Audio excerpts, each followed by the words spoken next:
بہترین طریقے سے قرآن مجید کو پڑھنے کے لیے تجوید کا سیکھنا بہت ضروری ہے۔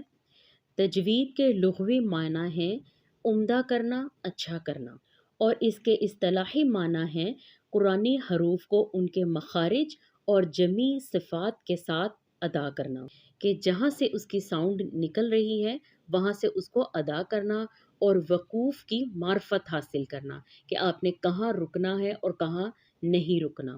جیسا کہ ہم نے قرآن مجید میں پڑھا کہ اللہ تعالیٰ فرماتے ہیں وَرَتِّلِ الْقُرْآنَ تَرْتِیلًا، کہ قرآن مجید کو ٹھہر ٹھہر کر پڑھو۔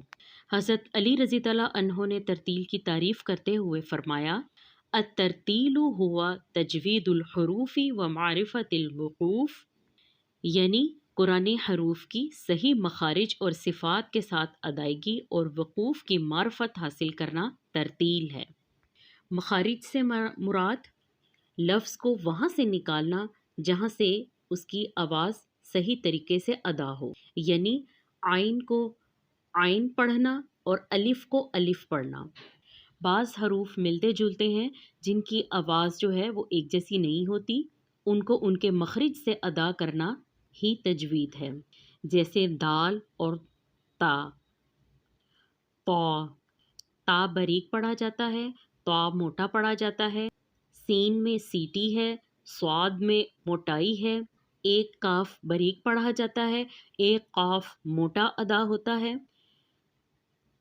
کچھ حروف موٹے اور کچھ حروف زیادہ موٹے ہوتے ہیں، جن کو اگر صحیح ادا نہ کیا جائے تو معنی بدل جاتے ہیں۔ اور ایک روایت میں آتا ہے کہ نبی صلی اللہ علیہ وسلم نے فرمایا قرآن اپنے پڑھنے والے کے لیے سفارش بن کر آئے گا۔